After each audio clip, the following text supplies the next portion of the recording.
sa volonté en général, qui est manifestée directement par comment est-ce que Jésus agissait. Amen. La Bible dit qu'il était ici pour pouvoir, il n'était pas, qu'il est venu sur la terre pour faire la volonté du Père. Puis en regardant sa vie, puis tout ce qu'il a accompli, prouve exactement que ce qu'il a fait est la volonté de Dieu, puis on ne peut plus le remettre en doute. Amen. Puis comme il a transmis cette volonté-là en nous, puis qui nous a équipés par son esprit, ça veut dire que c'est à notre tour aussi de pouvoir continuer à faire la volonté du Père. Amen. J'avais parlé aussi de l'onction, la distinction entre l'onction puis la puissance. On a rentré ensemble dans l'Ancien Testament pour démontrer que l'onction était la position, la consécration, qui nous mettait, c'est une mise à part pour une tâche spécifique et que c'est après que l'Esprit venait pour pouvoir venir équiper la personne à faire ce qui était appelé à faire. J'ai rentré aussi avec Jésus qui démontrait, quand il a lu dans Ésaïe à la synagogue, qui a dit que l'Éternel est sur moi parce qu'il m'a oint. Ça veut dire que l'Esprit de Dieu reposait sur lui parce qu'il était oint pour une tâche spécifique. Amen. C'est la même chose pour nous aujourd'hui. Tout ça, ça se transitionne. Le problème, c'est que quand on ne comprend pas bien la transition entre l'Ancien et le Nouveau Testament, on peut prendre des principes de l'Ancien et les amener dans le Nouveau quand on n'est pas du tout dans la même position. Donc, si on regarde, nous, il nous a positionnés en tant qu'enfants de Dieu. La Bible dit qu'on est ses ambassadeurs, qu'on doit être ses imitateurs, qu'on est ici pour établir, pour pouvoir continuer à faire la volonté du Père, qui nous a équipés en conséquence en nous donnant son esprit. Amen. Il nous a donné son esprit, puis la Bible, puis justement, juste avant le baptême du Saint-Esprit, quand Jésus était encore avec ses disciples, il leur dit « Je vous donne autorité et pouvoir. » Par la suite, allez. Donc, il allait guérir les malades, il allait chasser les démons. Puis après ça, il revenait puis il disait « Mais les démons nous sont soumis en son nom. » C'est quoi? Par l'autorité puis par la puissance qu'il leur avait accordée. Par la suite, lorsque Jésus devait partir, il lui a dit « Je vais vous envoyer, je vais vous envoyer le Consolateur. » Puis le Consolateur, par la suite, il va vous équiper de la puissance d'en haut. Amen. Donc, qu'est-ce qui est arrivé dans Actes? Le baptême du Saint-Esprit, qui est une puissance qui réside, une puissance dans laquelle il nous immerge.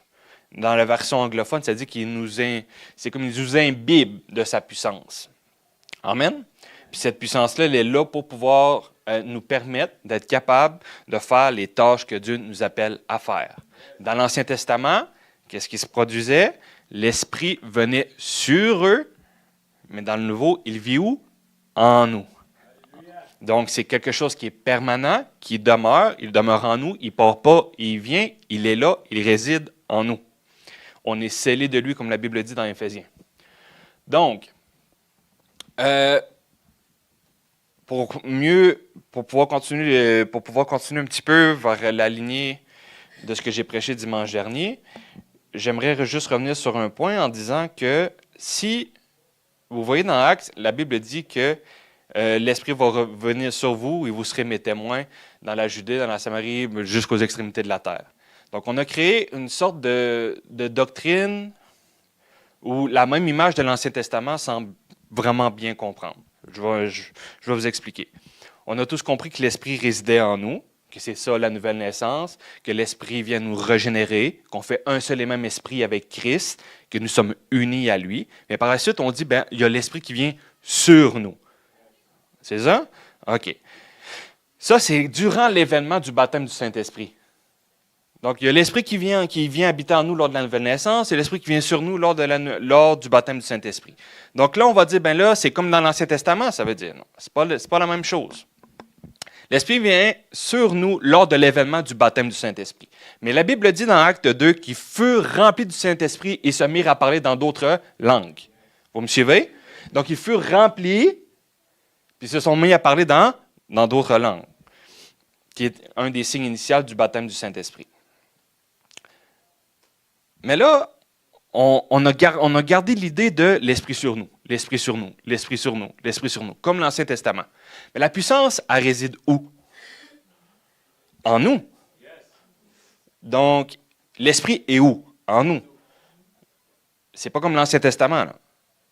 Donc, dans le Nouveau Testament, dans la Nouvelle Alliance, l'Esprit peut venir sur nous lors de l'événement du baptême du Saint-Esprit, mais sa puissance, il nous immerge de sa puissance où? Pas sur notre corps, dans notre esprit, en nous. Amen? Le baptême du Saint-Esprit, il n'immerge pas ton corps de sa puissance, il immerge ton esprit. Donc, l'Esprit est en toi, sa puissance, elle est en toi, il t'a imbibé de sa puissance, sa capacité miraculeuse est en toi, elle a été donnée. Il n'y a plus une question de savoir si c'est la volonté de Dieu ou pas la volonté de Dieu. Il t'a équipé pour pouvoir faire ce qu'il t'a demandé de faire. Amen? Donc, cette puissance, si elle est en nous, puis qu'elle en est imbibée, puis qu'on a l'esprit entier et pas une part de l'esprit comme dans l'Ancien Testament, est-ce qu'on a encore besoin de demander quelque chose? Est-ce qu'on a encore besoin de demander une part de l'esprit? Est-ce qu'on a encore besoin de demander une onction particulière? Non. Parce qu'il y a une transition entre les deux. La Bible dit que Jésus marchait dans la plénitude de l'esprit, que Jésus avait l'esprit sans mesure. Dans Colossiens, la Bible dit qu'il marchait dans la plénitude de Dieu. Mais cet esprit, qui est uni à l'esprit de Dieu, qui est uni à Jésus, il vit où? En nous. Donc, cette plénitude que Jésus avait, nous l'avons aussi. Sinon, comment est-ce que Jésus pourrait dire « Vous allez pouvoir faire des œuvres plus grandes que les miennes » si tu n'as pas équipé en conséquence? Vous voyez que ça ne fait pas de sens. Donc, c'est pas parce que faut comprendre que c'est pas que Dieu n'a pas donné. Non, c'est pas ça le problème. C'est est-ce qu'on a appris à marcher dans ce que Dieu nous a donné? Mais si on demeure dans la mentalité de « il nous manque quelque chose, puis j'ai toujours besoin de quelque chose de plus », on affecte notre foi et on ne se met pas en position pour pouvoir opérer dans ce que Dieu nous a déjà donné. Puis ça, c'est la mentalité générale de l'Église et c'est pourquoi les gens, la plupart, ne marchent pas dans les dons spirituels ou n'opèrent pas dans la dimension dans laquelle ils aimeraient opérer. Mais ce n'est pas la faute de Dieu, ce n'est pas la faute de l'Esprit, ce n'est pas la faute de sa souveraineté, ce n'est pas la faute de sa volonté. C'est juste qu'on n'a pas encore appris à marcher dans ce que Dieu nous a demandé. Puis à cause des fausses doctrines, à cause de la mentalité du domaine charismatique, des doctrines ou des courants de pensée qui ont été installés dans l'Église, ça affecte les gens à ne pas marcher dans sa plénitude. Vous me suivez? Puis moi, je suis pas en train de vous dire que je ne suis pas là pour vous limiter, je suis là pour vous faire prendre conscience qu'au-delà, il faut enlever les limites, il faut enlever les barrières que l'Église a installées. Amen? Donc, si je vous amène ici, puis je vous dis, bon, il faut que tu reçois le don de miracle, le don de guérison, le don de foi, le don de, puis que tu viens en avant, puis que c'est ce que tu veux, c'est parce que tu n'as pas compris que tu l'as déjà. Puis si tu n'as pas compris que tu l'as déjà, tu ne pourras pas marcher dedans. Tu ne pourras pas marcher et le manifester. C'est ça le grand problème majeur. Mais quand tu comprends réellement ton identité en Christ, tu comprends réellement qui tu es devenu, tu comprends réellement la transition, tu comprends réellement tout ce que Dieu t'a donné, tu vas être capable de marcher, au moins, ou mettre ta foi, mettre un positionnement, puis te dire, je suis en position de pouvoir le faire. Amen. Donc, vous savez, Mario est déjà venu quelques fois ici, puis il vous a déjà fait l'exercice du prophète aveugle. Vous avez déjà fait ça, non? Ah, OK. Vous avez remarqué, souvent, on se dit... Quand il vous fait faire l'exercice du prophète aveugle, on se rend compte que tout le monde est capable de prophétiser. Vous êtes d'accord avec moi? Puis là, parfois, certains d'entre vous se disent « Hey, je suis surpris de ce que Dieu a dit à travers ma bouche, je suis surpris parce que comment Dieu m'a utilisé. » Mais qu'est-ce que tu as fait au final? Tu t'es positionné dans la foi, tu as été au pied du mur, où tu as aspiré à ce que le don de la prophétie puisse se manifester, tu as eu un désir ardent pour pouvoir le manifester, tu as positionné ta foi, tu t'es mis dans une position inconfortable. Venez pas me faire croire que quand vous faisiez ça, vous étiez confortable. La foi n'est pas confortable. La foi demande une confiance en Dieu qui va t'utiliser dans une situation précise. Donc, quand tu fais, par exemple, comme l'exercice du prophète aveugle, qu'est-ce que ça produit? Ça produit où est-ce que tu te mets dans une position de foi où tu es inconfortable, puis tu dois mettre ta confiance en Dieu qui va t'utiliser puis te donner une parole. Puis drôlement, il le fait. Pourquoi? Parce que tu désires que la prophétie puisse se manifester, tu te mets en position de foi pour le faire, puis ça se produit. Mais si on ne se met pas dans cette position-là, est-ce qu'on va le voir se manifester? Non. Donc, c'est pareil pour tous les autres dons si c'est la même chose avec la prophétie. Amen? OK. Ça, on va en rentrer peut-être un peu plus tard, là, mais vous comprenez le principe, j'espère? Donc, le problème, c'est peut-être que on ne se met pas assez dans la position de foi pour pouvoir manifester les dons et pas parce qu'on n'a pas. C'est peut-être ça le problème.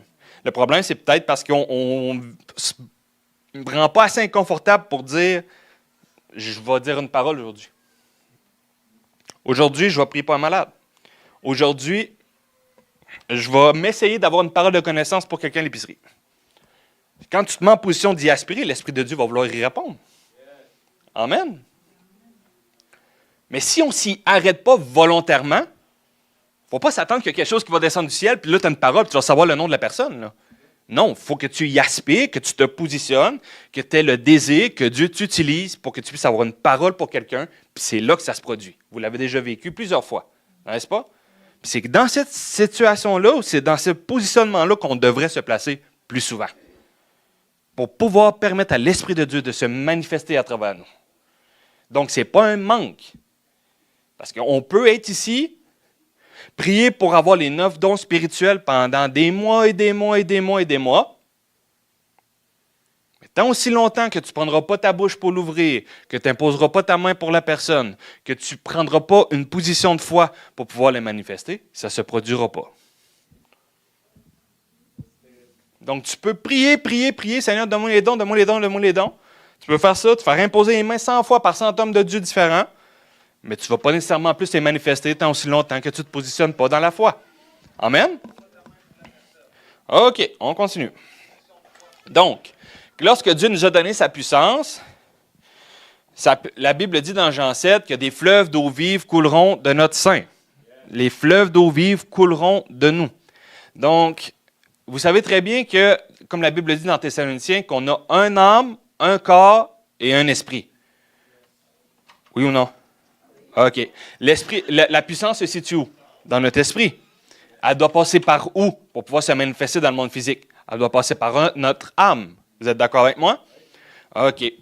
Donc, si la Bible dit qu'on a la puissance, si on a l'Esprit de Dieu qui a ressuscité Jésus-Christ d'entre les morts en nous, ce n'est pas un manque de puissance que tu as, là. Vous êtes d'accord avec moi? Si on a été capable si la puissance qui a ressuscité Jésus-Christ 3 jours après vit en toi, ce n'est pas un manque. C'est vraiment pas un manque. Donc, ça doit passer par ton âme. Mais si tu l'as, cette puissance-là, mais tu ne crois pas que tu l'as et que tu le manques, est-ce que tu vas y marcher? Non, parce que ton intelligence ne croit pas que tu l'as. Mais ce n'est pas parce que tu ne l'as pas.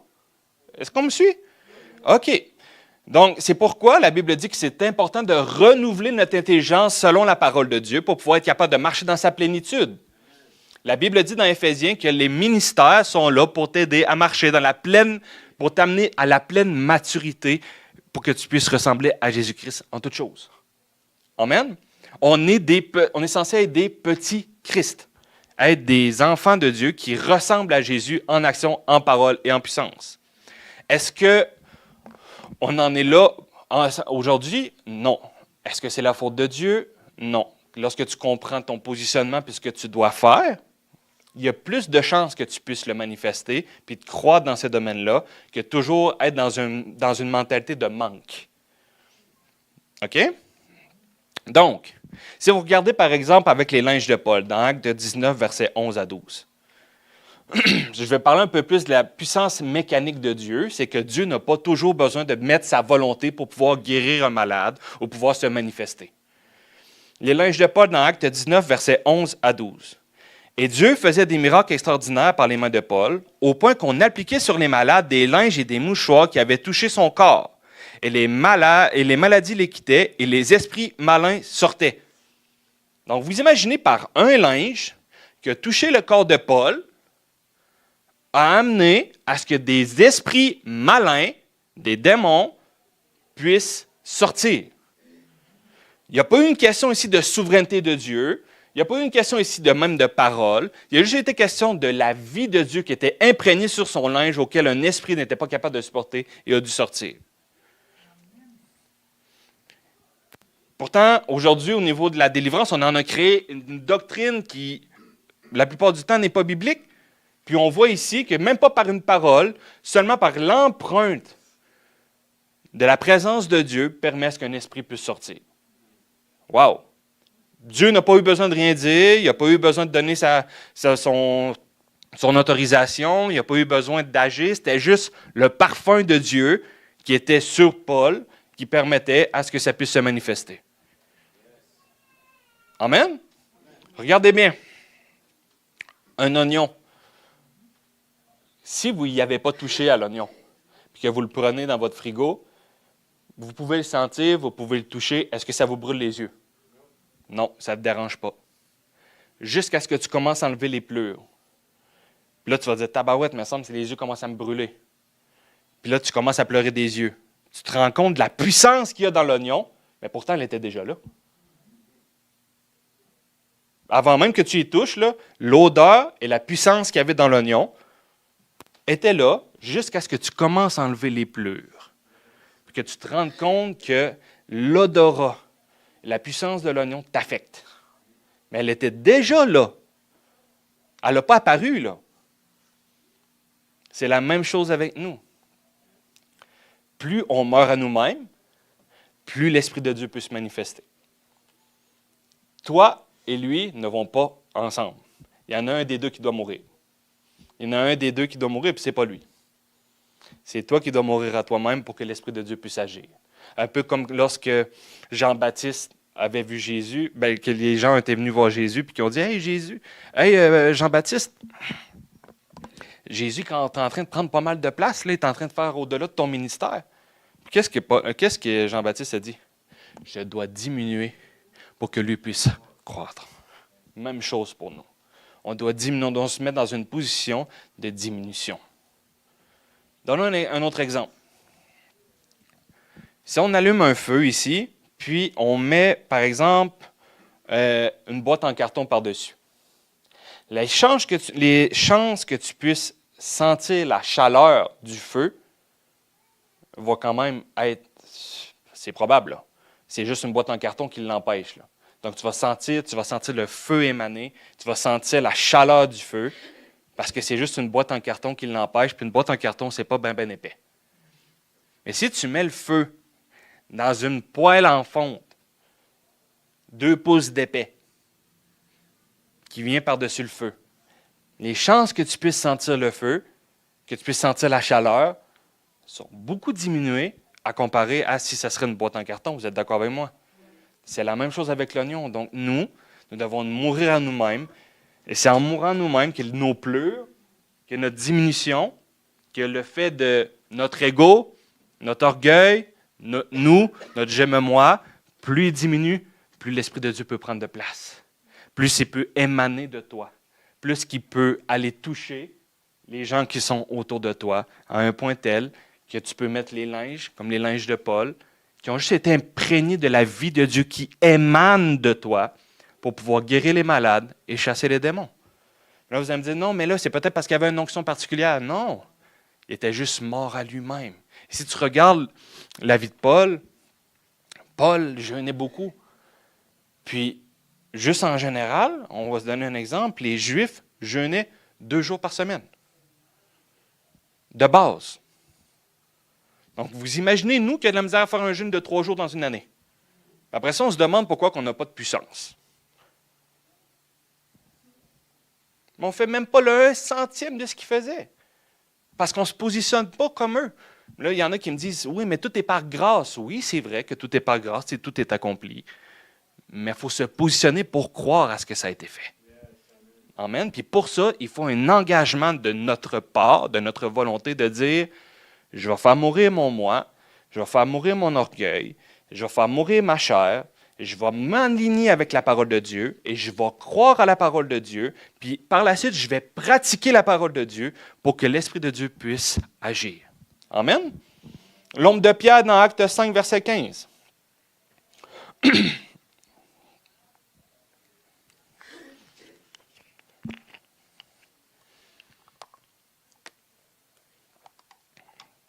En sorte qu'on apportait les malades dans les rues et qu'on les plaçait sur des lits et des couchettes afin que lorsque Pierre passerait, son ombre au moins couvrit quelqu'un d'eux. Donc, les gens allaient mettre des malades dans les rues, puis les gens espéraient seulement que Pierre puisse passer près d'eux pour que les malades puissent être guéris. Donc, la puissance de l'Esprit de Dieu qui était en Pierre émanait à un point où les malades pouvaient être guéris. Mais ce n'est pas l'ombre en soi qui guérit. C'est que ça émanait environ jusqu'à son ombre. Ce n'est pas de dire que l'ombre a une puissance, l'ombre n'a pas de puissance. Ce n'est pas l'ombre qui guérissait, c'est que ça émanait autour de Pierre à un point tel que c'est une circonférence. Même la science est capable de dire qu'il y a quelque chose qui dégage de toi d'environ jusqu'ici. Il y a comme comme un champ d'énergie ou de ce que tu dégages qui peut émaner de toi d'une circonférence de la longueur de ton bras. Donc, vous imaginez quelqu'un qui est rempli de Dieu, qui est mort à lui-même, à combien plus forte raison ça ne peut pas émaner même plus? La Bible dit que Catherine Kuhlman, lorsqu'elle faisait son ministère, parfois elle rentrait dans une pièce, puis les gens sentaient la présence de Dieu. C'est pas parce que l'Esprit de Dieu la suivait en arrière comme un... Non. C'est que l'Esprit de Dieu émanait d'elle à un point tel que l'atmosphère d'une pièce changeait. Amen? Puis ça, c'est disponible pour chacun d'entre nous. Pas par une imposition des mains, pas parce qu'il y a une onction particulière qui peut descendre sur toi, pas parce qu'il y a un homme de Dieu qui est dit super loin puis qui va t'imposer les mains que ta vie va changer. C'est pas ça. C'est la mort à soi qui nous permet de pouvoir manifester davantage de Jésus. La femme à la perte de sang, vous connaissez cette histoire-là? Cette dame à la perte de sang, c'est elle qui a positionné sa foi pour pouvoir toucher Jésus. Puis la Bible dit que Jésus a senti une puissance, une capacité miraculeuse de sortir de lui. Puis il s'est dit, qui m'a touché? Pourtant, il y a plein de gens qui l'ont touché. C'est ça que Pierre disait, mais voyons, pourquoi tu dis ça? Pourquoi tu dis ça, Jésus? Plein de gens t'ont touché. Plein de gens te touchent. Non. Qui m'a touché? Il y a une dame qui s'avait positionnée dans la foi, qui était malade, puis qui avait mis sa foi en disant, si je peux même seulement toucher son vêtement, je serai guéri. Parce qu'elle a positionné sa foi, ça s'est produit. Est-ce que Jésus a dit, OK, je te guéris? Non. La puissance était disponible. La plénitude de l'Esprit de Dieu était en Jésus. Mais c'est au lieu que ce soit Jésus qui lui donne, c'est elle-même qui l'a pris. Sans souveraineté, sans remettre en question si c'était la volonté de Dieu. Elle a juste positionné sa foi parce qu'elle savait que ça le touchait. Elle allait être guérie. Puis il y en avait d'autres pourtant autour qui le touchaient. Est-ce qu'il savait positionner dans la foi?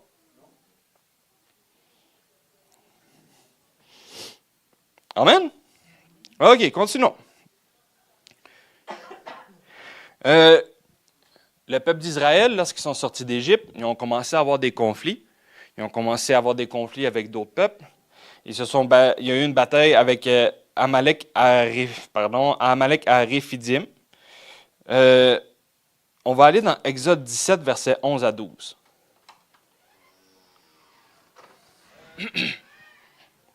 Exode 17, versets 11 à 12.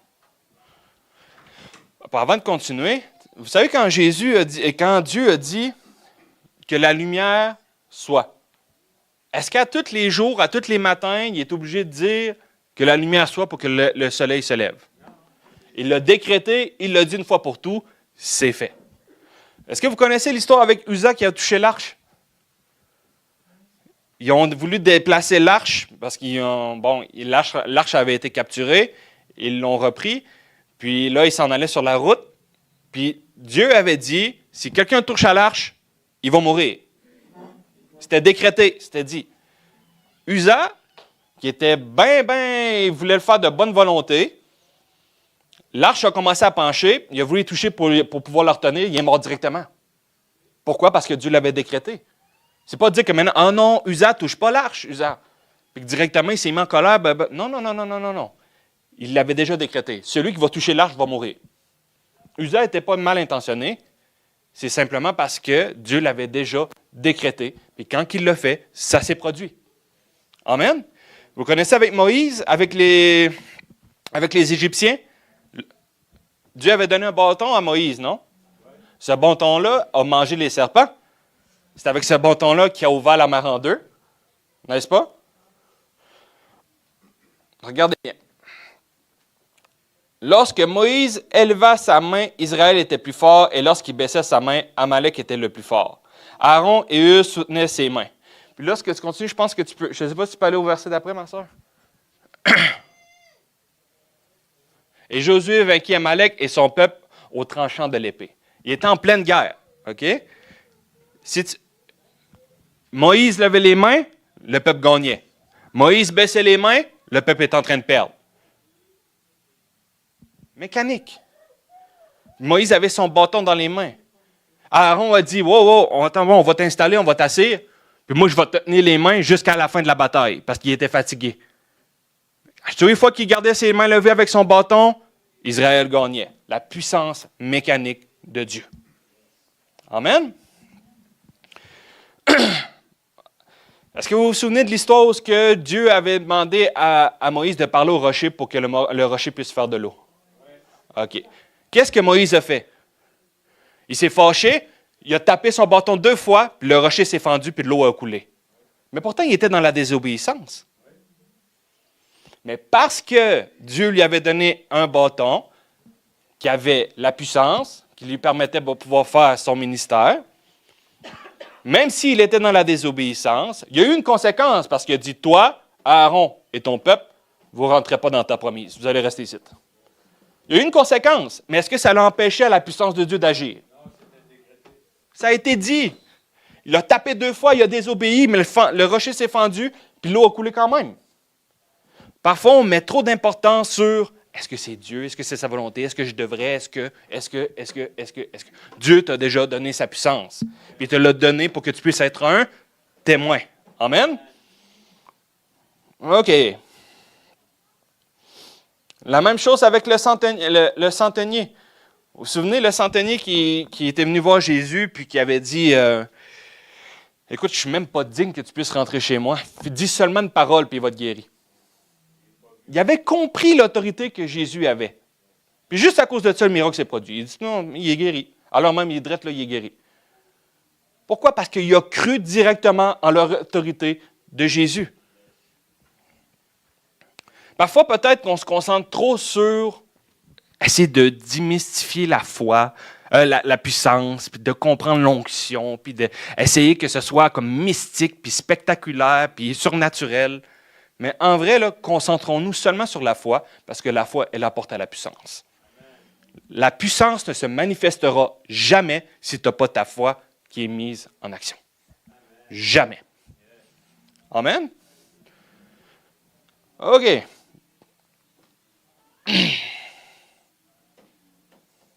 C'est la même chose avec le serpent d'airain. Vous connaissez cette histoire-là? Le serpent d'airain, tous ceux qui ont été mordus vont regarder puis vont conserver la vie.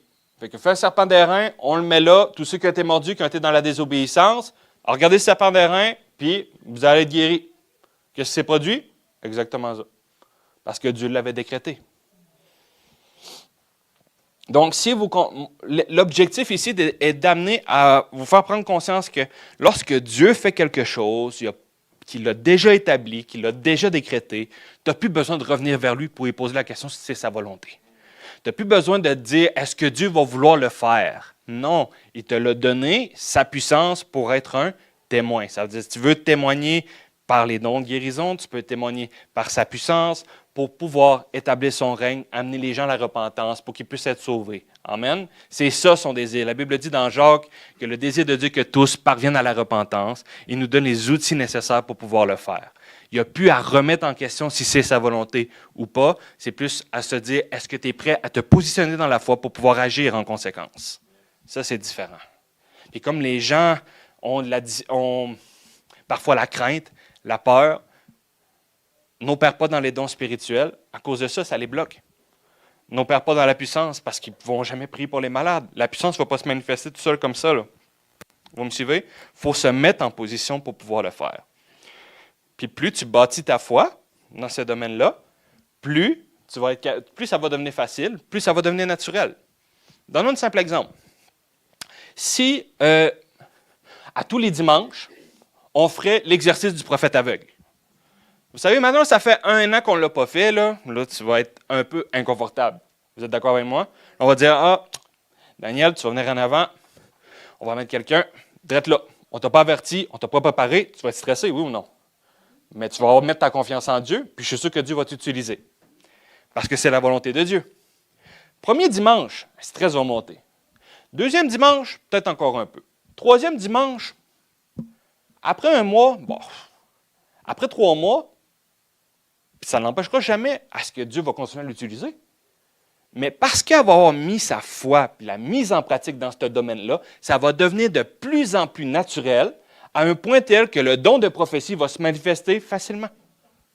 Pourquoi? Parce qu'elle a bâti sa foi dans ce domaine-là en lequel l'Esprit de Dieu peut l'utiliser. C'est pas que, voilà, maintenant elle a le don de prophétie. Non, non, non, non. Elle a positionné sa foi pour que l'Esprit de Dieu puisse l'utiliser dans la prophétie. Est-ce que vous me suivez? Donc, si cette personne-là l'exerce constamment, puis on se dirait, on va faire l'exercice du prophète aveugle pendant 1 an, au bout d'1 année, tu vas te rendre compte que le domaine prophétique va tellement avoir évolué dans ta vie que tu vas te dire, c'est incroyable. C'est incroyable comment Dieu peut l'utiliser. Maintenant, je suis même capable de savoir les noms des personnes et leur numéro de téléphone. Pourquoi? Parce que tu as bâti ta foi dans ça. Parce que tu t'es exercé. Puis que c'est plus en plus facile de se positionner dans sa foi et aspirer et dire, oui, Dieu va encore m'utiliser. Oui, Dieu va encore m'utiliser. Dieu l'a fait pendant 3 mois, il va encore m'utiliser. Puis ça devient de plus en plus facile. Puis là, on se dit, voilà, cette personne-là a le don de prophétie. Je veux qu'elle m'impose les mains. Parce que je veux recevoir le don de prophétie. Non, non, non, non. Elle a juste exercé un domaine dans sa vie auquel l'Esprit de Dieu a pu se manifester. Vous me suivez? C'est la même chose avec la parole de connaissance, c'est la même chose avec le don de guérison, la même chose avec le don de miracle. C'est bien rare que tu vas avoir un don de miracle si tu ne prendras pas le paralytique par la main, tu ne vas pas le lever, mais il faut que tu le fasses. Ça, il faut de la foi pour faire ça. Mais c'est dans des moments comme ça que les miracles peuvent se produire. C'est en se mettant dans une position difficile où tu es inconfortable, tu dois mettre ta confiance en Dieu pour que l'Esprit de Dieu puisse agir. Mais malheureusement, on a créé un système où on veut que tout soit bonbon et facile. Une imposition des mains va me permettre à ce que le don de prophétie puisse s'activer dans ma vie. Non! Il ne s'activera pas tant aussi longtemps que tu n'ouvres pas ta bouche et tu ne te positionnes pas pour le faire. Amen? Là, vous allez me dire, tout ça, ça peut être l'air à contre-courant de ce que l'Église enseigne, mais c'est exactement ce que la Bible dit. Donc, ce que l'Église enseigne, c'est une chose, ce que la Bible dit, c'est un autre peut-être. Ce qui est important, c'est de s'assurer que tout ça est biblique. Amen? OK. On va continuer en rapport aux dons spirituels. Est-ce que jusqu'ici, c'est assez clair? Peut-être, j'espère que ça répond à certaines questions aussi. OK, laissez-moi juste un instant.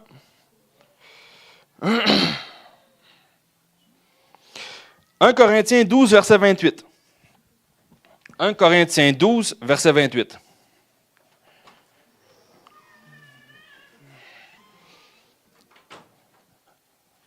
Amen. OK, regardez ce que la Bible dit. Et Dieu a établi dans son Église, premièrement, des apôtres, secondement, des prophètes, troisièmement, des docteurs, ensuite ceux qui ont le don des miracles, puis ceux qui ont le don de guérir, de secourir, de gouverner, de parler de diverses langues. Donc ici, il parle de des ministères, puis il parle de des dons spirituels. Oui ou non? Oui. Je relis la phrase d'en haut. Et Dieu a établi dans l'Église. Est-ce que l'Église est encore ici? Est-ce que l'Église est encore établie? Qui est l'Église? OK. Qu'est-ce qu'il a établi dans son Église? Les 5 ministères, puis on voit des dons spirituels. Donc, tant si longtemps que l'Église est encore ici, puis que nous sommes l'Église, puis que Dieu lui-même a établi dans son Église Les dons spirituels, on ne peut pas dire que les dons spirituels, c'est plus pour aujourd'hui, là. C'est encore d'actualité, là. Parce que c'est écrit que c'est Dieu qui l'a établi dans l'Église. Nous sommes l'Église. On est encore ici. Je ne vois pas pourquoi ça aurait arrêté, là. Juste avec ce verset-là, on vient d'enlever une dénomination. Là. Vous me suivez? Par un seul verset, simple.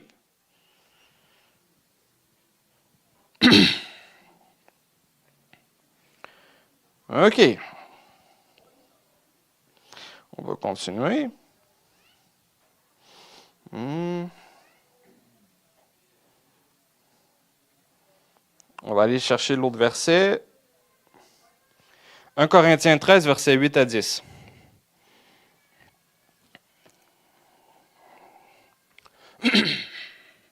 On n'est pas pressé, on prend notre temps. Amen?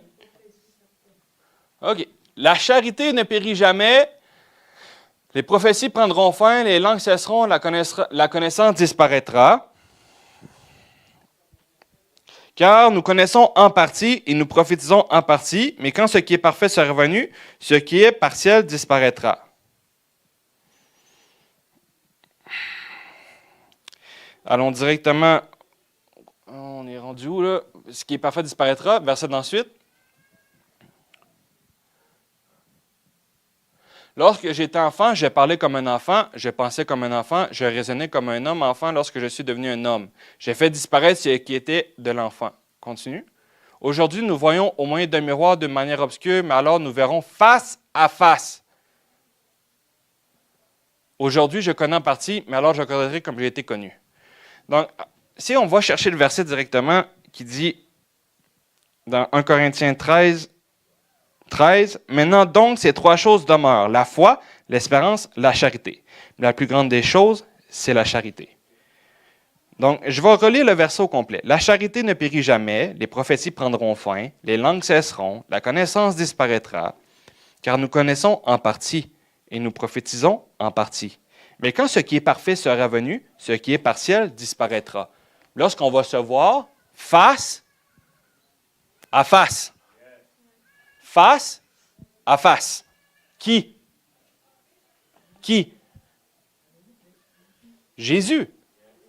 Donc, quand Jésus va apparaître, lorsque Jésus va venir rétablir son règne, lorsqu'on va le voir face à face, on n'aura plus besoin de foi, parce qu'on va être devant lui. On n'aura plus besoin on n'aura plus besoin des dons spirituels, les langues, on n'aura plus besoin des prophéties, on n'aura plus besoin de tout ça, ça va cesser. Quand? Quand on va être face à face, lorsque le parfait sera venu. Face à face. Une face à une face. Ça le dit, là, c'est clair. Une face à une face, lorsque le parfait sera venu. Qu'est-ce qui va rester? L'amour. Amen? OK. Donc, oui, c'est possible que lorsque Jésus va revenir, on n'aura plus besoin de prophétiser, plus besoin de guérir les malades, plus besoin de parler en langue, plus besoin d'avoir la foi, plus besoin d'avoir l'espérance de son retour, parce qu'on va être avec lui face à face. Tout ce qui va rester, c'est l'amour que tu as envers lui. Amen? OK. Continuons maintenant dans 1 Corinthiens. Là, on va rentrer plus en détail. Je voulais au moins sortir ces deux versets-là pour montrer que c'est encore d'actualité. Amen. Tu sais, c'est pas parce que l'homme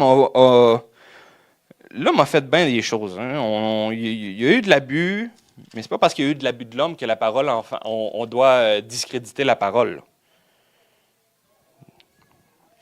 OK, 1 Corinthiens 12. On peut commencer même directement par le verset 1. Parce qu'en fait, ce que je veux rentrer davantage aujourd'hui, c'est est-ce que les dons sont transmissibles? Est-ce qu'on a 9 dons? Ou bien on a un don, puis que l'autre en a 2, puis l'autre en a 3, puis moi j'en ai pas? On va voir ce que la Bible dit. Avant de rentrer dans 1 Corinthiens 12, 1 Corinthiens 11 parle exactement de le désordre qu'il y a dans la communion avec le sang et le corps. On est en train de dire, il y en a qui mangent, pendant que les autres ne mangent pas, vous n'êtes pas unis, vous n'êtes pas ensemble lorsque vous vous rassemblez. Vous me suivez? Après ça, on tombe dans 1 Corinthiens 12, qui parle des dons spirituels. 1 Corinthiens 13 parle de l'amour. 1 Corinthiens 14 parle de quoi? Parle des langues et la prophétie dans l'Église. Empêchez pas le parler en langue, mais lorsque le parler en langue est là, je veux dire, lorsqu'il faut de l'interprétation, si tu te lèves et tu parles en langue puis qu'il n'y a pas personne qui comprend, ça ne sert pas à grand-chose. Il faut d'abord que quelqu'un puisse être capable de t'interpréter. Sinon, c'est pour ça qu'il dit, la prophétie est encore meilleure. Vaut mieux 1000 paroles. Comment il a dit ça? Il a dit, vaut mieux 10 paroles dans une langue intelligible que 1000 paroles dans une langue incompréhensible. Vous me suivez? Donc, on comprend que le baptême du Saint-Esprit, le parler en langue, il parle du parler en langue, différents parlers en langue, différents domaines du parler en langue. Je n'ai pas envie de rentrer dans ce sujet-là aujourd'hui parce que ce n'est pas l'objectif, mais c'était pour expliquer que le contexte est dans une assemblée, lorsqu'on est réunis, lorsque nous sommes ensemble, voilà ce qui doit se passer. 1 Corinthiens 12 demeure dans le même contexte, là. On n'a pas changé de contexte. Ça va vous aider à comprendre. J'en viens à la question des manifestes. Moi, je vais le lire ici dans la version, Massato, c'est la version de Louis II. Je vais le lire dans la version sommaire. Vous allez voir qu'est-ce que ça veut dire exactement. J'en viens à la question de manifestation de l'esprit. J'aimerais, frères et sœurs, que vous soyez bien au clair là-dessus. Est-ce qu'il dit don spirituel? Dans le grec, c'est l'expression, l'esprit qui s'exprime. Donc, l'esprit s'exprime par la prophétie, par la guérison, par les miracles, par la parole de connaissance. C'est l'Esprit de Dieu qui est en toi, qui s'exprime à travers toi. Mais aujourd'hui, on a créé dans l'Église, non, c'est don. Non. On a reçu le don qui est le Saint-Esprit.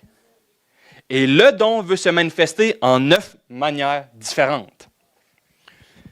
Donc, souvenez-vous comment, lorsque vous étiez encore païen, vous vous laissez entraîner aveuglement vers des idoles muettes. C'est pourquoi je vous le déclare, si un homme dit « Maudit soit Jésus », ce n'est pas l'Esprit de Dieu qui le pousse à parler ainsi. Mais personne ne peut affirmer « Jésus est Seigneur » s'il n'y est pas conduit par l'Esprit Saint. Il y a toutes sortes de dons de la grâce, mais c'est le même Esprit. OK. On pourrait dire il y a toutes sortes de manifestations de l'Esprit, mais c'est qui le fait? L'Esprit. Il y a toutes sortes de services, mais c'est le même Seigneur. Il parle des ministères. Amen.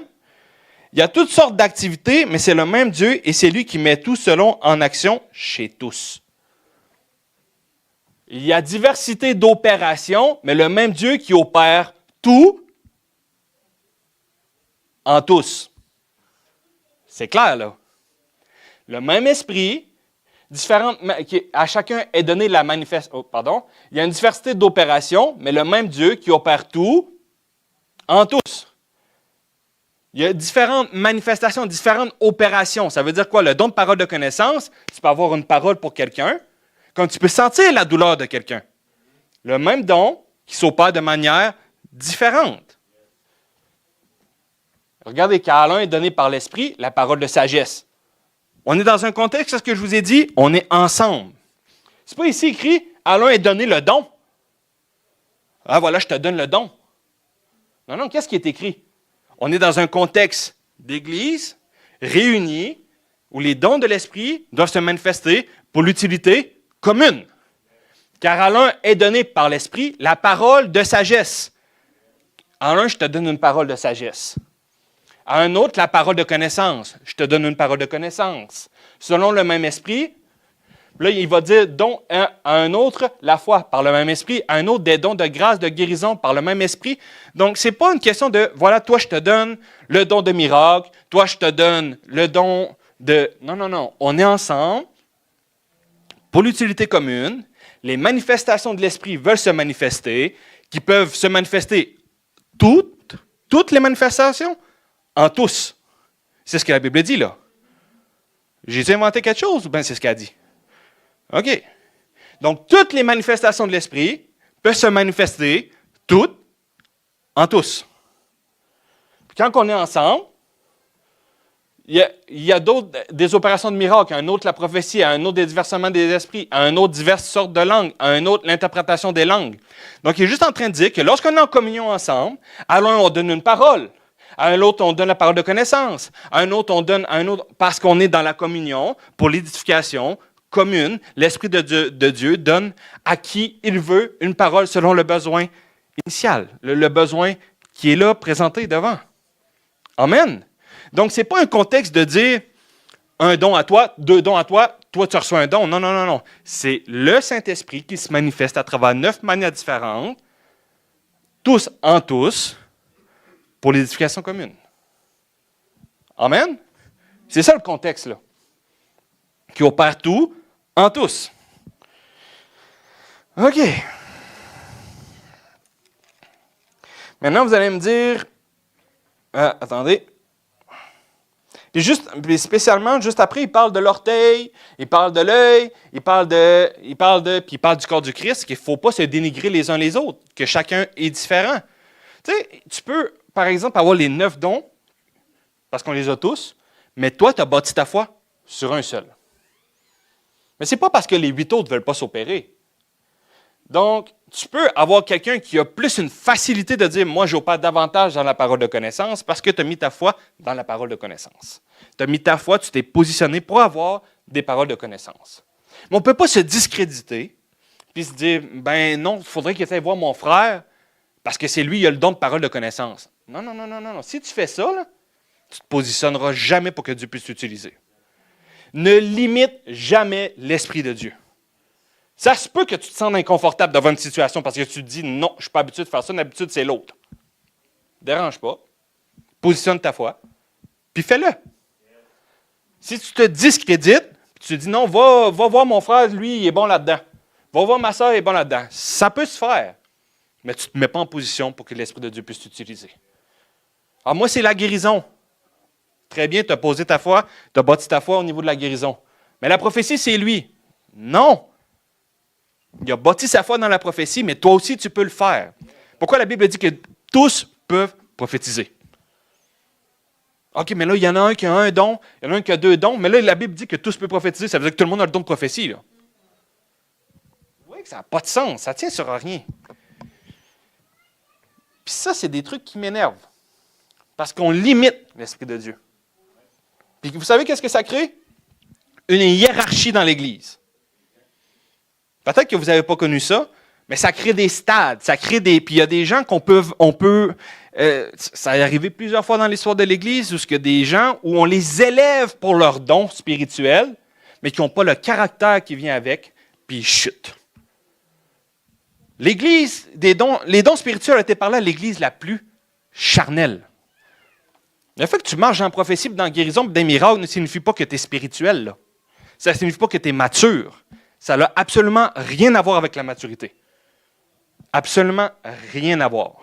Il y a une grande distinction entre le fruit de l'Esprit et les dons du Saint-Esprit. Tu peux positionner dans ta foi, comme la Bible dit. Mais nous n'avons pas chassé des démons en ton nom, nous n'avons pas guéri des malades en ton nom. Éloigne-toi de moi, toi qui commets l'iniquité, je ne te connais pas. Est-ce que ça les a empêchés de guérir les malades et de chasser les démons? Non.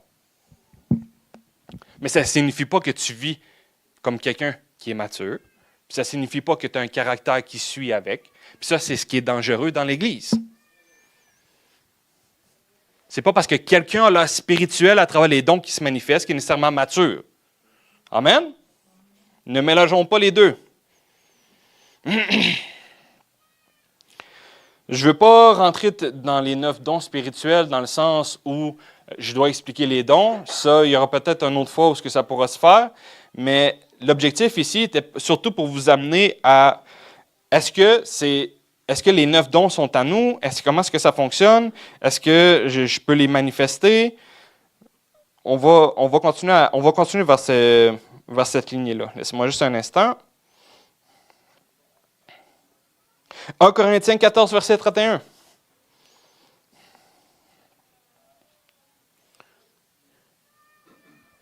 Car vous pouvez tous prophétiser successivement, afin que tous soient instruits et que tous soient exhortés. Donc la Bible dit qu'on peut tous prophétiser, ce qui est une manifestation de l'Esprit. Alors combien de plus forte raison pourquoi tu ne pourrais pas manifester le don de miracle? C'est peut-être juste parce que tu ne te positionnes pas pour qu'il puisse se manifester, mais ce n'est pas parce que tu ne l'as pas. 1 Corinthiens 14, verset 1.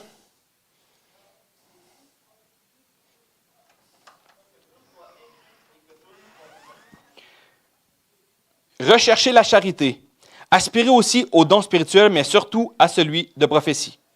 Pourquoi est-ce que Paul dirait d'aspirer, qui veut dire en grec désirer ardemment, qu'on manifeste un don spirituel si tu ne pourrais pas? Parce que toi, tu ne l'as pas. Je ne sais pas si Paul était schizophrène. Là. 1 Corinthiens 12, verset 31.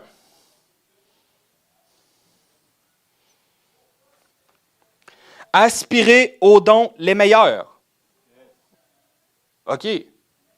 Aspirez aux dons les meilleurs et je vais encore vous montrer une voie par excellence. Wow. 1 Corinthiens 14, 5.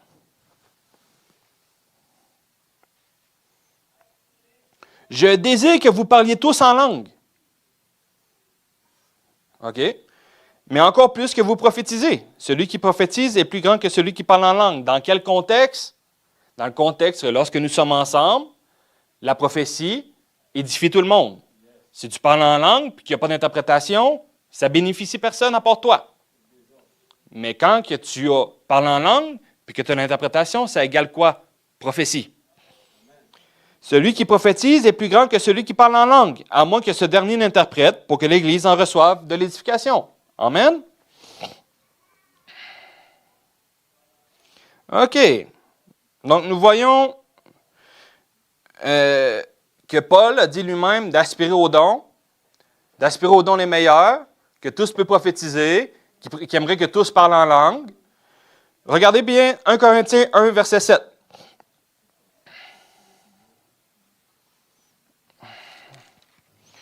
1 Corinthiens 1. Peut-être aller au verset 6, je vais checker. Bon. 7. Ainsi, il ne vous manque aucun don de la grâce divine, tandis que vous attendez le moment où notre Seigneur Jésus-Christ apparaîtra. Il ne vous manque aucun don de la grâce divine jusqu'à ce que Jésus-Christ apparaîtra. Amen. Donc, je ne suis pas dans une optique de limiter l'esprit, je suis dans l'optique de vous amener à comprendre que vous pouvez marcher dans la plénitude de l'Esprit de Dieu, comme Jésus a fait. C'est l'objectif, ce n'est pas de juste de dire « je veux me compartimenter et mettre ma foi dans un domaine ». Non, positionne-toi pour tout. Positionne-toi pour la parole de connaissance, positionne-toi pour pour la foi, positionne-toi dans tous les domaines, puis tu vas voir les dons spirituels se manifester dans ta vie. Amen? OK.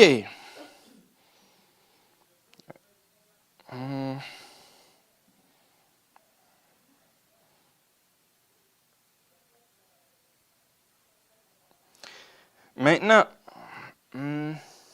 laissez-moi juste un instant, j'ai pris pas mal de notes.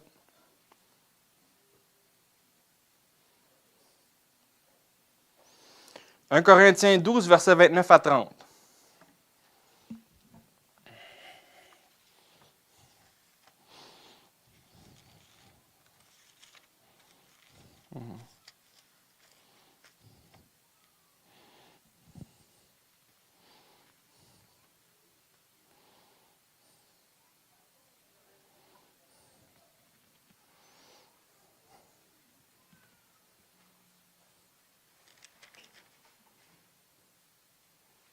OK. Regardez. Tous sont-ils apôtres? Tous sont-ils prophètes? Tous sont-ils le don de guérison? Tous partir en langue? Voilà. La réponse est non, ça veut dire qu'il y en a un qui manque un don. Là. Non, non, non, non. On comprend ici qu'il parle d'une part des ministères. C'est vrai que ce n'est pas tout le monde qui est prophète, ce n'est pas tout le monde qui est apôtre. Mais il dit ici, est-ce que tous parlent en langue? Si vous connaissez un petit peu la doctrine et la parole de Dieu, vous savez très bien que le don du parler en langue, du baptême du Saint-Esprit, est disponible pour tous. Regardons ensemble dans la parole. Il s'est passé le jour de la Pentecôte, ils se sont mis à parler en langue. Pierre a sorti, les gens pensaient qu'il était ivre, il a commencé à parler. Vous savez qu'est-ce qu'il a dit? il a commencé à expliquer que c'est vous autres qui avez crucifié le Christ. Puis, il a expliqué qu'est-ce que Jésus a fait. Là, les gens étaient là, ben là, qu'est-ce qu'on doit faire? Acte 3, acte 2, verset 38. Pierre leur dit, « Changez et que chacun de vous se fasse baptiser au nom de Jésus-Christ pour que vos péchés vous soient pardonnés, alors vous recevrez le don du Saint-Esprit. » Le don du Saint-Esprit se manifeste comment? Par le baptême, par le parler en langue. Est-ce que c'est disponible pour tous? Regardons.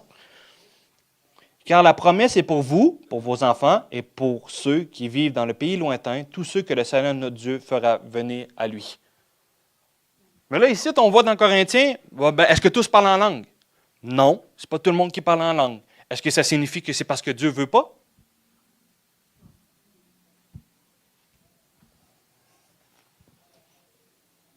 Paul l'a dit lui-même, Jésus, que tout le monde parle en langue, mais encore plus que vous prophétisiez.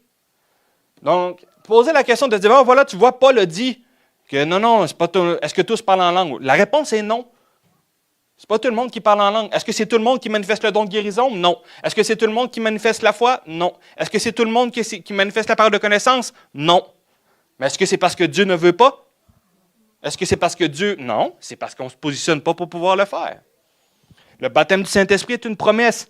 Qu'est-ce que la Bible dit? Qu'elle est donnée à tout le monde qui le désire. Ça se manifeste comment? Par le parler en langue. Donc, c'est disponible. Est-ce que tous parlent en langue? Non. Est-ce que c'est la faute de Dieu? Non. Est-ce que la promesse est disponible? Oui.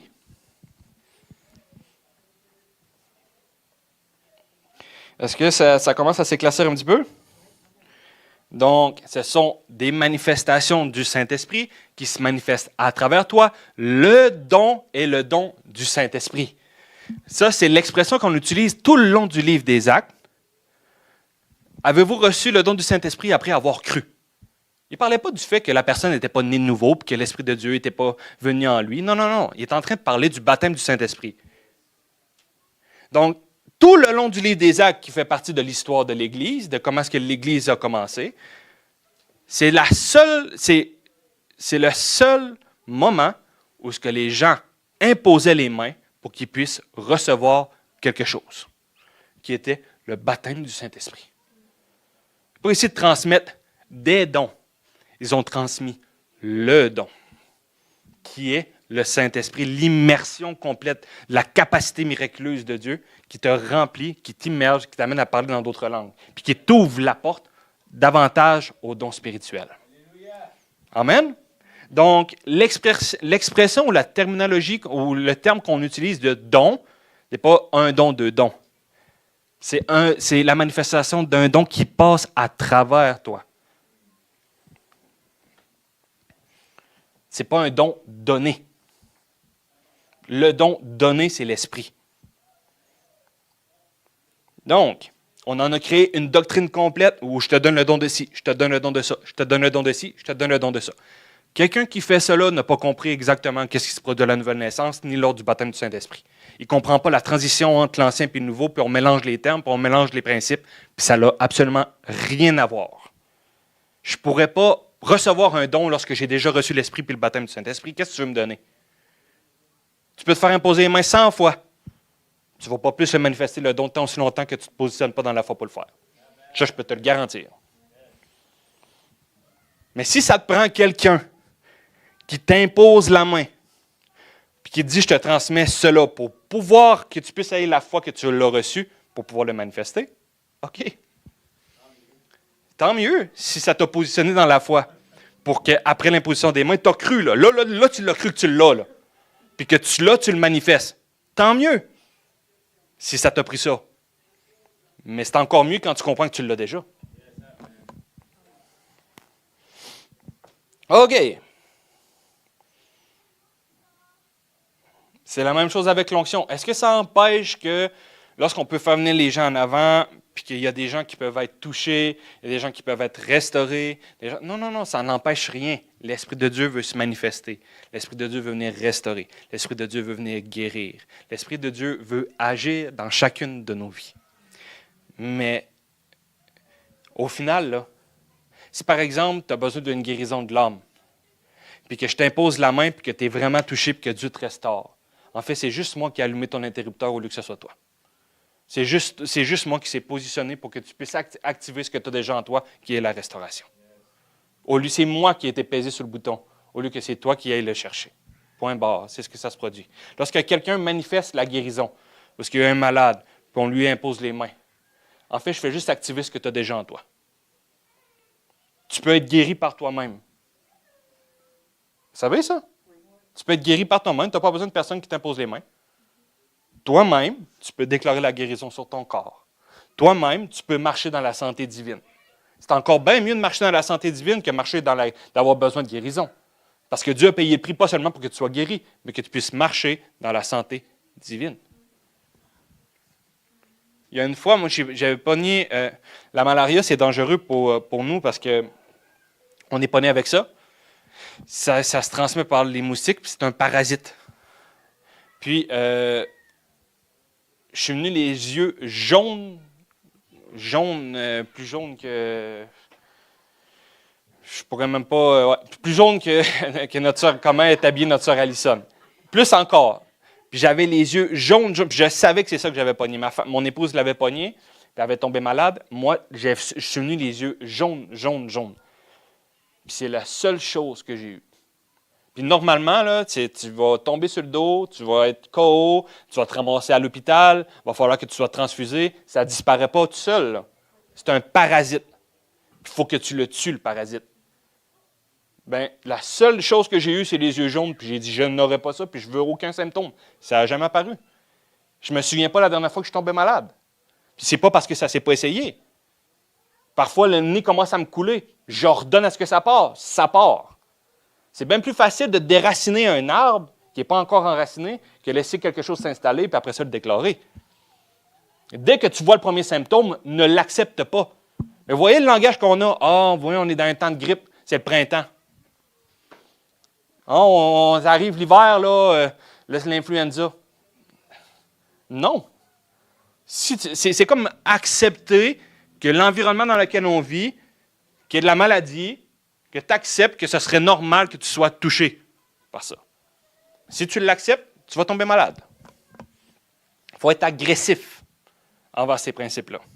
C'est ce qui porte du fruit. Pas parce que je suis meilleur, c'est parce que je n'accepte pas et je redonne à ce que Christ a accompli puisse se manifester dans ma vie. Quand que tu veux vivre dans la plénitude de ce que Dieu a pourvu pour toi, tu dois te positionner. Dire, peu importe ce que je sens, peu importe ce que je vois, c'est ça la volonté de Dieu. Et je sais que c'est ça et je me positionne en conséquence jusqu'à ce que ça se manifeste et que tu puisses marcher dans cette position. Amen? OK. Maintenant, les deux versets qui sont utilisés en rapport à la transmission des dons spirituels. On a créé une doctrine complète avec deux versets. Romains 1, verset 11. Puis je vous le dis, là, c'est tellement fort dans le domaine charismatique, là, recevoir la double portion, recevoir l'onction de ceci, recevoir l'onction de cela, c'est pas biblique. Ça paraît spectaculaire, spirituel, puis bien mystique, mais c'est pas biblique. Puis comme je vous l'ai dit, quand tu es constamment dans une circonstance de croire que tu peux recevoir plus, au lieu de marcher dans plus, tu te sens constamment inapte. Oh, ben là, j'ai besoin de ça. Oh, ben là, j'ai besoin de ça. Quand tu arrives devant une circonstance, est-ce que tu es affermi? Est-ce que tu es comme, non, je sais que j'ai ça. Non, je me positionne, puis je redonne à ce que, ou je me positionne dans la foi pour que ça puisse se manifester. Non, on ne le fait pas. Pourquoi? Parce qu'on a créé un système où on est toujours dans un manque. Plus de ceci, plus de cela, plus d'onction, la double portion, reçois le don de ceci, reçois le don de cela. Ce n'est pas biblique. Tu ne reçois pas une part de l'Esprit, tu reçois l'Esprit. Amen. Puis je vous le dis parce que j'étais dans ça. Si je vous dis, ce n'est pas pour vous accuser, j'étais dans ça. Jusqu'à ce que je puisse... J'étais assez mêlé, là. J'ai lu tous les livres pas possibles sur l'onction. Je vous jure, là, je les ai tout lus. Tout lu les livres sur les dons spirituels. J'ai tout lu les livres sur la transmission d'onction. J'ai tout écouté les vidéos pas possibles qu'il y avait sur YouTube. Puis si je regarde, moi aujourd'hui avec la lumière de la parole, là, il n'y avait rien de biblique. à rien de biblique. C'est pour ça qu'aujourd'hui, j'en lis plus de livres. Je lis la parole.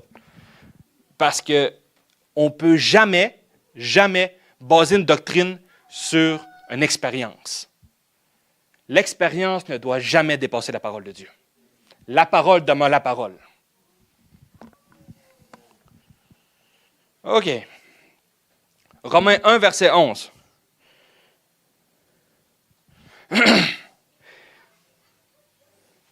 Car je désire vous voir pour vous communiquer quelques dons spirituels afin que vous soyez affermis. Voilà.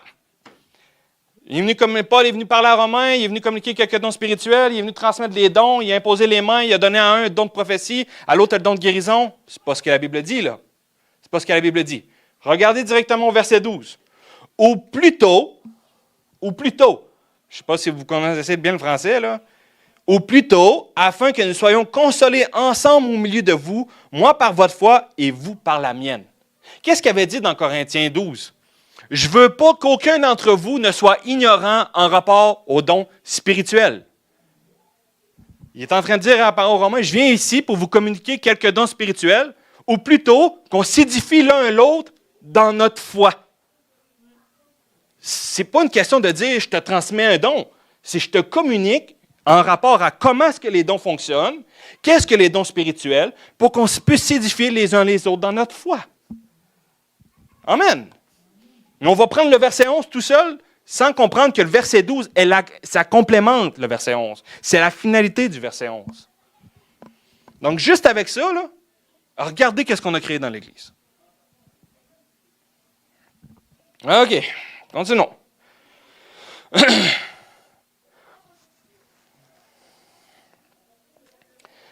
2 Timothée 1, verset 6.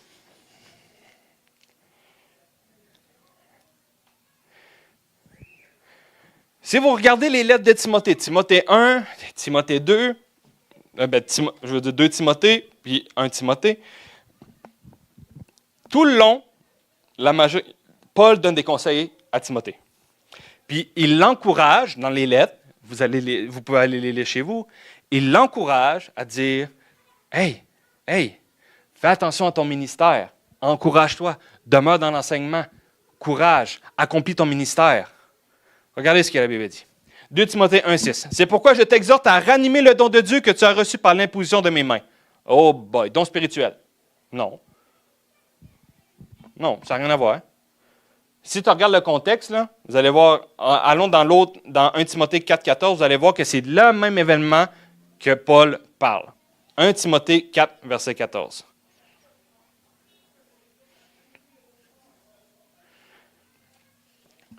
Ne négligez pas le don qui est en toi et qui t'a été donné par prophétie avec l'imposition des mains de l'Assemblée des anciens.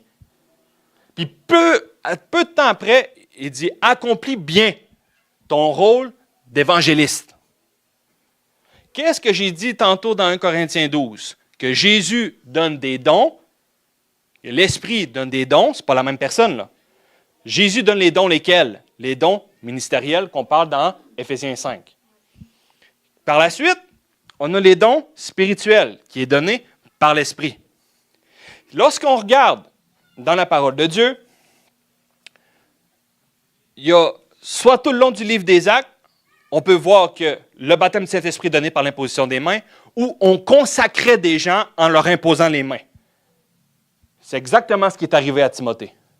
Le don qui t'a été donné pour le mandat qui t'a été fait, on a déclaré par prophétie avec les anciens, le mandat répond à ton appel d'évangéliste. Ranime le don qui est en toi. Prends soin de ton ministère, accomplis, enseigne, sois un modèle. Tout le long, dans le contexte de Timothée, n'a absolument rien à voir avec un don spirituel transmis à Timothée, mais plutôt à un appel ministériel qui lui a été transmis par prophétie avec les anciens. Amen? Donc seulement, puis ça, là, vous pouvez lire le contexte en entier, parce que si on veut lire la lettre, ça va être trop long. Mais moi, je vous dis, allez l'étudier. Prenez pas juste ce que je vous dis pour du cash, allez voir par vous-même. OK. Donc, c'est mon instant.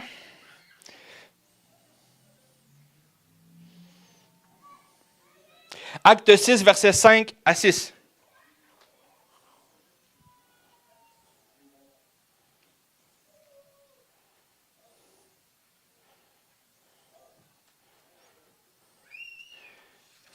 On va y aller ensemble. Acte 6.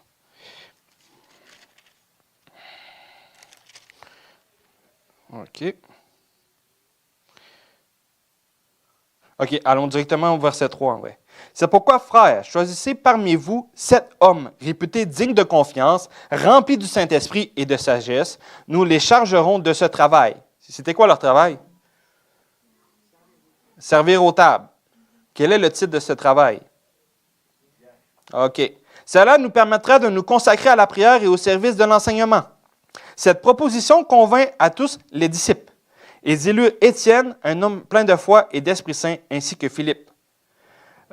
Prochor, Nicanor, Timon, Parménas et Nicolas, un non-juif originaire d'Antioche qui s'est converti au judaïsme. Ils les présentèrent aux apôtres qui prièrent pour eux et leur imposèrent les mains. Donc, avant de les consacrer à leur tâche, eux, on leur a imposé les mains. Il y a deux, soit le baptême du Saint-Esprit, soit on te consacrait pour un œuvre. Vous me suivez? OK. Donc, si vous regardez même seulement pour être un diacre, pour servir aux tables, c'était quoi qu'il demandait? Être rempli du Saint-Esprit.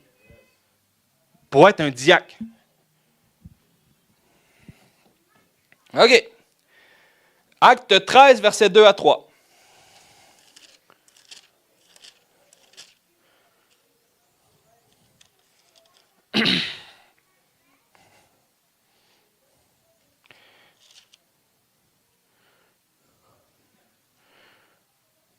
Un jour qu'ils adoraient ensemble le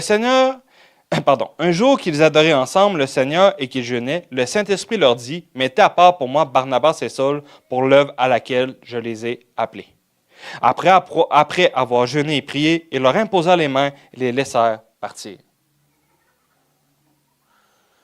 Qu'est-ce qui s'est passé par la suite? Ils ont commencé à faire leur ministère. Donc, on voit ici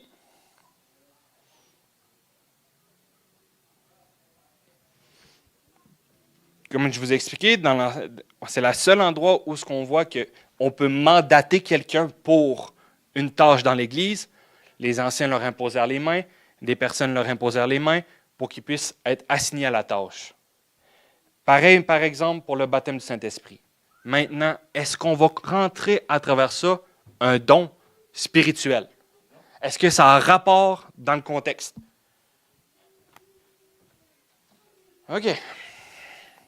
Acte 8, versets 14 à 17.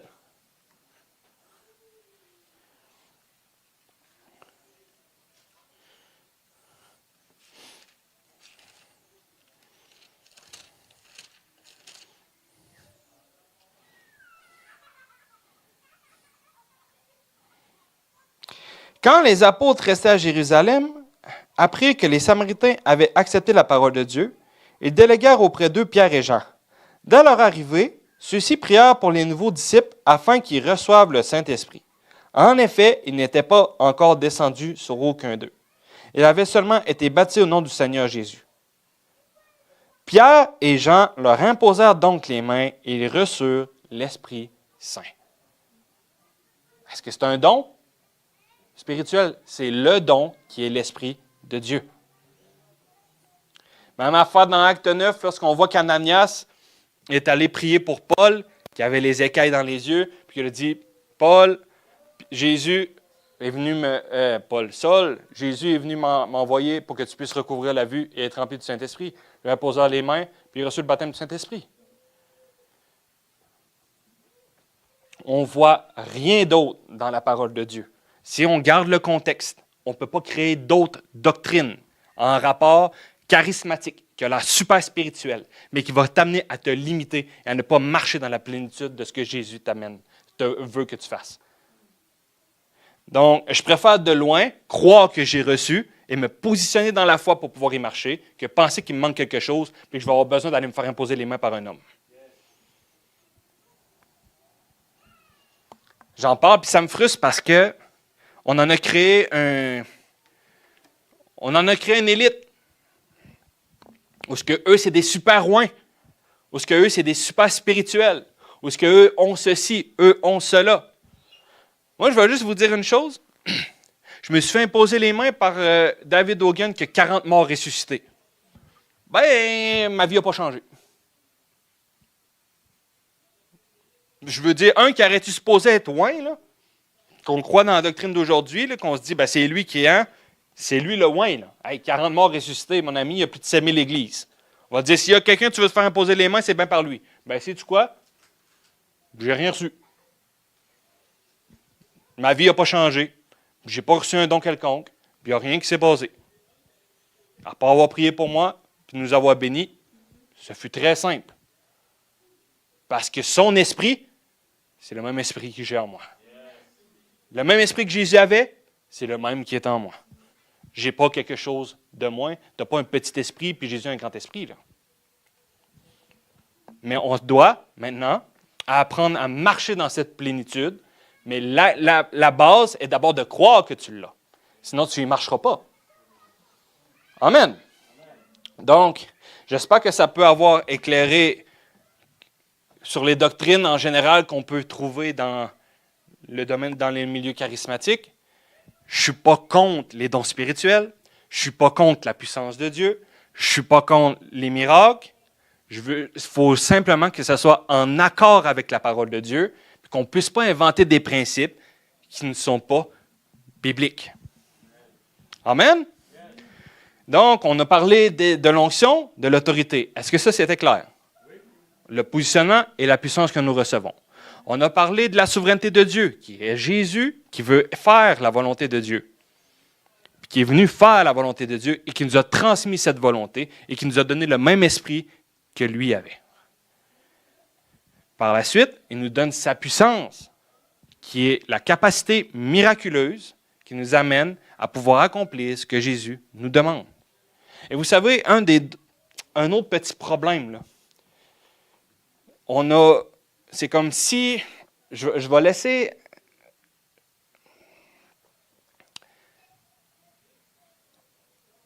on a créé un autre aspect de dire, si tu ne parles pas en langue, tu n'es pas baptisé du Saint-Esprit. OK? OK. C'est le signe initial. Mais dans la parole, là, ce qui démontre si tu es supposé avoir vraiment reçu le Saint-Esprit, c'est la puissance que tu vas manifester. Parce que ce n'est pas le parler en langue que tu reçois. C'est la capacité miraculeuse qui est la puissance de Dieu. C'est ça le baptême du Saint-Esprit. Donc, quelqu'un qui manifeste la puissance, pour ça la question, là. On peut dire, non, c'est juste le parler en langue. OK, c'est vrai que dans la parole de Dieu, la majorité du temps, ça devait se manifester par le parler en langue, et je crois que nous devons recevoir le parler en langue. Parce que ça a des énormes bénéfices dans la vie d'un croyant. Mais tu peux avoir quelqu'un qui dit du charabia, qui ne manifeste aucune puissance, puis tu vas peut-être penser qu'il est baptisé du Saint-Esprit. Est-ce que vous me suivez? Donc, qu'est-ce qui devrait prouver que la personne est baptisée du Saint-Esprit? Le parler en langue ou bien la puissance qu'elle dégage? OK. Donc, on a parlé des dons qui ont reçu le don qui se manifeste par 9 manières différentes, qui sont des manifestations de l'Esprit, qui étaient dans un contexte où l'Esprit de Dieu peut se manifester en donnant à un une parole, à un autre le don de guérison, à un autre la prophétie, à un autre dans un contexte où on est ensemble réunis, puis chacun peut recevoir quelque chose pour l'édification commune selon le désir de l'Esprit. OK. Donc, je pense avoir pas mal complété. Puis j'aimerais savoir s'il y en a qui ont des questions en rapport à tout ce que je peux avoir prêché dans les 2 derniers dimanches. Soyez pas gênés, là. Parce que l'objectif, vous pouvez me challenger, hein? Ça ne me dérange pas. Moi, je vais te remercier parce que c'est vrai qu'on pense tout le temps qu'il nous manque quelque chose, fait qu'on s'aperçoit que finalement, on ne fait jamais rien. Parce qu'on attend. Dieu, il ne nous demande pas une question d'attendre, pas une question de mettre un poids qu'on doit faire, c'est plus une question de reconnaître qui on est, et justement, qu'on doit marcher parce qu'on a tout reçu. On l'a déjà. Ça, c'est un bon rafraîchissement de soi. Puis, la seule endroit où c'est écrit d'attendre, c'était pour le baptême du Saint-Esprit. Donc, quand tu l'as reçu, tu n'as plus besoin d'attendre, là.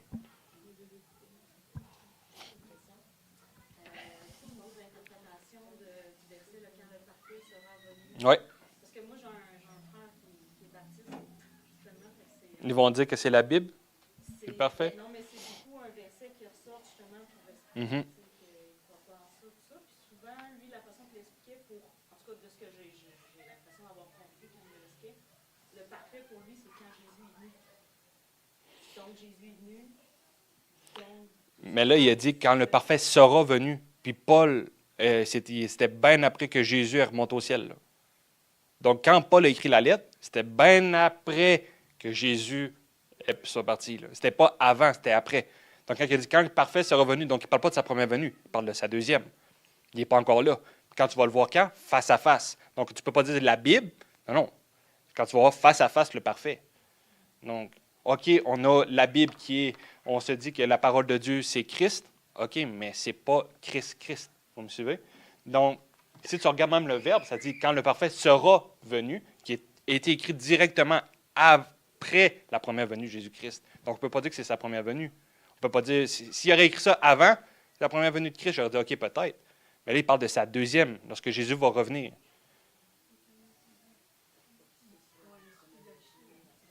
Oui, puis de toute façon, puis même le verset que j'ai dit que Dieu a mis dans son Église.